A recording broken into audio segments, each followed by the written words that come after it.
All right, so part of the backlash that is definitely coming is coming in the form of rebelling against gender affirming care and the lies that the left has been peddling about this very thing. And one of the lies that I can't wait to just go down in flames is the lie that you can either have a live son or a dead daughter. And somebody that's at the forefront of fighting this very bravely is a young girl named Chloe Cole, who is 18 years old, and already, since she started back at 13 years old, transitioning to become a boy, has figured out the error of her ways. Now, she was just recently at the Rally to End Childhood Mutilation with Matt Walsh, and she was on the Jordan B. Peterson podcast. By the way, I'd highly recommend you checking out the Jordan Peterson podcast with Chloe Cole. It is gut-wrenching. It will bust your heart into a million pieces because Chloe Cole, as I've already described, is a detransitioner. She regrets everything that she has done in her journey to transition, and she is paying the price for it in a multitude of ways. Now, I want to be really clear before I show a clip of her, because there are some people from time to time who are trans who do stumble upon my show and then live to regret it. But I want to assure you, if you are watching and you are trans or you're in the LGBTQ community of alphabet soup, I want to just encourage you that yes, I understand that there are plenty of people who have stories who say that transition has helped them. However, what we're going to be talking about today is not the detransitioners versus the transitioners and who is right, but rather we're going to push aside the feelings of whether the detransitioner feels better now that they're no longer transitioning, or the transitioners, whether they feel better now that they are transition. We're going to push that all to the side, and actually we're just going to look at some basic facts here about what transitioning actually does to people so that we can be really, really honest about this. And that's what Chloe Cole gives us in the most gut-wrenching and honest way she possibly can. So just recently she was testifying in Utah, and she was testifying because of a bill that was just passed in Utah that banned the quote unquote gender affirming care being done in minors. So thankfully Utah found its backbone, because not so long ago the governor refused to sign a bill that would limit men competing in girls' sports because he didn't want to be accused of being a transphobe, a phobe, or an ist. You know, the two things that the left is so great at doing today, trying to demonize their opponents. Now, he refused to do that, but thankfully he found his backbone and just recently signed a bill to eliminate all gender affirming care in minors. Now, we don't need to stop there, and here's some of the reasons why as we listen to Chloe Cole's tear-jerking testimony about what gender, quote-unquote, gender-affirming care has done for her. Here's that.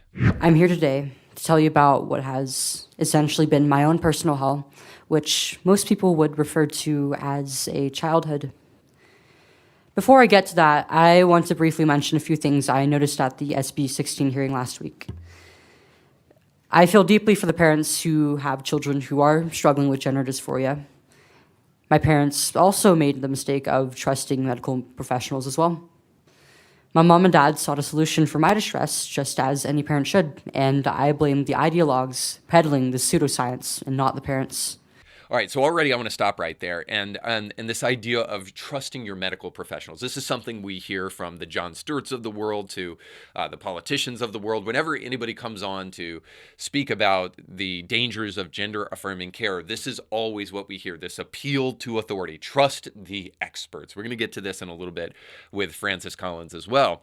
But I don't know how many times we have to go back and realize that the experts were either lying or didn't know what in the world they were talking about, or just merely giving us their best impression as the facts as they have them and in the moment, before we finally say, sure, experts are great and they have their place and we should listen to what they have to say, as long as we can root what they're saying in common sense and reality, and as long as we realize that, by the way, expert doesn't mean sinless or perfect. Expert just means maybe you know your stuff in your field, but you don't know everything and you could be wrong. And by the way, any expert that doesn't admit that they might be wrong about something, you probably should be pretty skeptical about in the first place. But I'm reminded of the Russell Crowe movie back in 1999 called The Insider, which of course is about a man that has all of the inner knowledge of what's going on with big tobacco and how they have lied about how tobacco and nicotine and cigarettes cause cancer in the people that smoke them. Now, prior to this, there were no warning labels on cigarettes. You could buy them at will. Of course, you had to be of a certain age, but there was no linkage between addiction and no linkage between cancer and cigarettes at the time.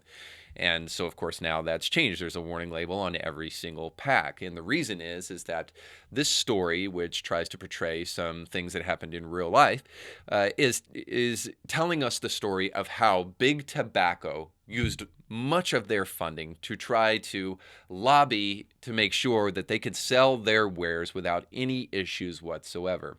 Fast forward into the present, and now we have Big Pharma trying to sell us not only plastic surgeries that cost tens of hundreds of thousands of dollars, but also puberty blockers that cause brittle bones and cause people to lose sexual function and cause people to have heart issues and osteoporosis, among other things. Now we have a whole industry with a financial incentive motive that are called experts, intended to keep us quiet while we let their expertise roll on, cutting off the healthy sex organs of children and adults.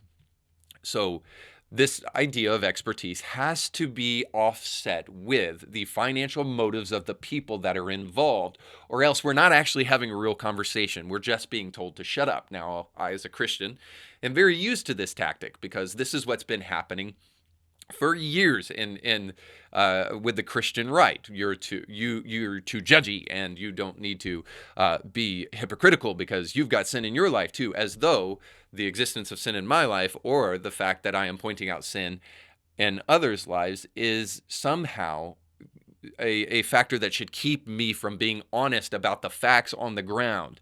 All of this is either an appeal to authority or simply an attempt to try to shut people up so that they don't begin asking questions. At the end of the day, here's the point, is you can ask yourself one question that never ceases to be one of the most important questions you can ask about anything in life. Where is the money? Show me the money. What's the financial motive? And the fact that we're willing to believe people that have a financial invested interest in making sure that children and adults don't ask any questions about lopping off their healthy sex organs is unconscionable. It's obvious that we should be asking questions, and the idea of expert should not push us away from asking questions. Like the next thing we'll hear her say, which is, by the way, what I already said is a pet peeve, so listen to this. I left a letter to my parents on the living room table, explaining to them that I am no longer their daughter, and instead, I am their son. They had no idea what to do. They loved me, and they wanted to support me. So they did what most parents would do when their child is suffering from a mental health problem. They sought me professional help.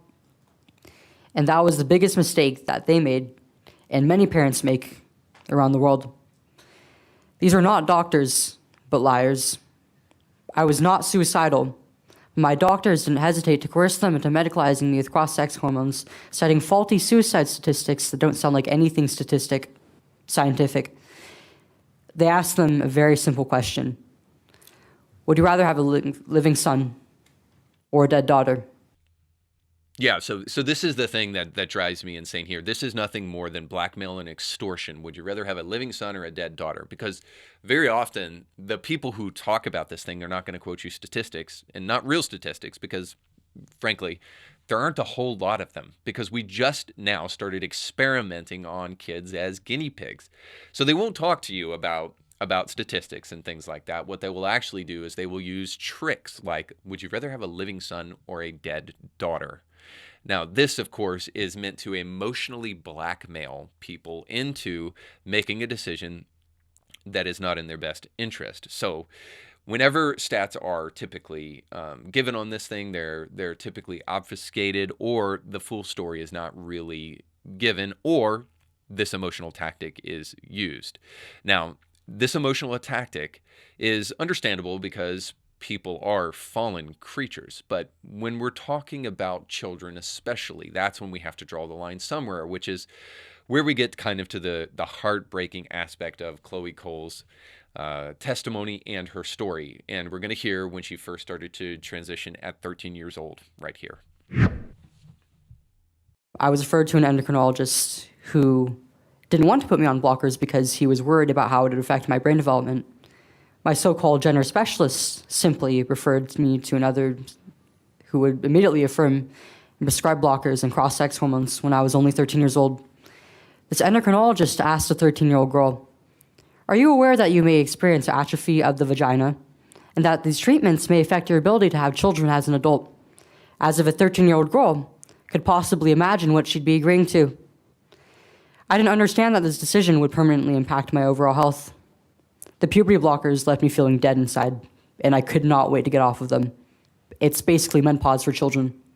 Now, the reason I wanted to show this is not just to bring us to the starting revelation that this is happening for 13-year-olds, but also because of this argument I hear a lot, which is that, free will demands that we be able to allow people to do these kind of things. While, of course, the age of consent is not an excuse for driving drunk in a car or killing your friend, no matter how annoying they are. So the age of consent does not mean that we get to do whatever we want. Like 18 isn't a magic number that then means, okay, now you're free to absolutely cut your arms off and your body parts off, and there is no limitations to that whatsoever. So there are people who are not thinking for themselves yet on this issue. Now, this is true of adults. The age of consent does not mean, or this idea of free will mean that we can participate in every act of immorality that we could possibly conceive of just because we're 18.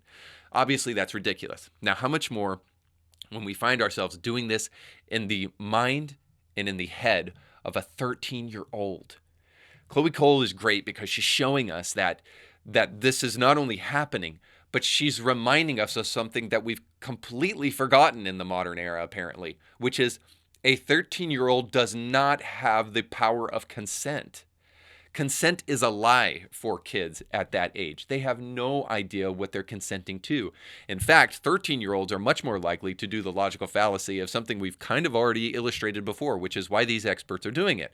They are far more likely to defer to expertise because they'll hear the person that is trying to shove these gender-affirming care puberty blockers down their throat say, "This will help you with your depression." And very rarely, even if they do give the side effects. Now, even if they do give the side effects, here's what will happen. And very rarely give you the side effects. But even if they do give you the side effects, what 13-year-old truly understands the decision they're making in the moment? I don't know if you remember being 13, but you were probably pretty impulsive as a 13-year-old, as most people are. And so when you hear, it will give you heart issues, it will cause you pain, you may never ever be able to have sex again, you may have bone issues, heart issues, and any number of things. Blindness, which the FDA just released, especially if puberty blockers are started in kids of a certain age. Now, they hear these things and then they look to their parents, who very often are trying to get virtue cred points on social media, and they hear them say, "It'll be okay, honey." And then they hear the doctors do these things, and it doesn't register to them because 13-year-olds do not have the capacity to truly understand what they are doing. And this is the heartbreaking thing of this all, is we have these adults who are bringing their 5-year-old before us and testifying that when they were 5 years old, they knew that they were a boy or a girl, contrary to that stupid birth certificate that was given to them that designated them as a boy or girl by their biological sex. So the heartbreaking nature of this is really fully on display as we look at one last thing that Chloe Cole said during her time testifying, and here's that. No sex hormones for a girl who was several years into puberty, in my experience, was abusive. I was a shell of my happy self. It was excruciating, and the activists that want to do this to kids have no idea what it feels like. Testosterone felt much better because it's a very stimulating and powerful hormone. It felt good, and I felt strong. Many refer to this as gender dysphoria, but mostly it was the testosterone. I still don't know if I'm fertile. I wore a compression device called a chest binder for about 2 years. It compressed my breast into my ribs so hard that I had permanent dents in my rib. So I wanted to share this last bit with you because I hope these words ring in your heart and in your mind. I still don't know if I'm fertile. So this young lady does not know if she will ever be able to have kids. Now, do you think you can truly cut off the nose of nature and not spite your face? As the Bible says, do you really think you can take fire into your bosom and not be burned? Is there not a repercussion for this kind of thing when we try to stifle the natural instinct inside of a woman to create and produce children? And now this young lady does not know if she will ever be able to have kids ever again. And then this last thing that she said that I thought was just eye-opening. It's certainly not the worst of all of the things that we're doing to kids and to adults in gender-affirming care, but it does paint the picture of even the minor things that we often take for granted that are happening with these people, which is why I'm so glad Chloe Cole is speaking up, because she's a voice for the voiceless right now. Because there's so many people who are recognizing all of the things that Chloe's illustrating to us, but are too afraid to speak out because of the backlash. But the thing that she says there, that is a minor thing, but also something that we should remember, is the permanent dents on her chest from having a chest binder before she had her healthy breast chopped off as a young girl. That she will forever have, because of that chest binder, she'll ever have dents and compression in her rib cage because she was wearing this compression bra when she was a young girl and her bones were still malleable and still forming. And in that process, these wicked people who create these wicked torture devices that smash the breasts of young girls against their chest so that it doesn't look like they have boobs, are also causing permanent damage to the rib cages of these young girls. Now, I want to step back and just say this. I realize that there are people, and even people in my own family, who have gone through gender transition, that have gone through quote-unquote gender-affirming care, and are early enough on in the process where they think that this has been life-changing for them, salvific, if you will. I'm still skeptical as to whether or not they're just in denial and really just saying that because they feel like they have to, or if it actually has been really emotionally fulfilling to them. But I will just tell you this. There is inevitably a time frame in which you will feel like it's the best thing you've ever done, perhaps, or will be glad that you made that decision. But statistics do tell us, at least at this point in time, that suicide rates are higher in transitioned kids and adults 7 to 10 years than at any other time prior to their transition or just after their transition. 7 to 10 years, the suicide rate is at its highest. And so here's what I can say. Whatever small euphoria you might genuinely experience after this, and I'm willing to admit that perhaps that's true. Perhaps you do feel like you've done something great. Perhaps you get those pats on the backs on social media, and it's enough to satiate you temporarily, but it's not something that will ultimately find fulfillment in your life in the long run. So the question is at what point in time does this ticking time bomb finally go off? So you just got done watching a small excerpt of a much larger episode. You can find the link to that full episode down below in the description of this video. So you definitely want to check that out, because if you like that clip, you'll like the much larger episode. And while you're at it, don't forget to like, share, and subscribe, and click that little bell to be notified when great new episodes of Indie Thinker come your way. Thanks for watching.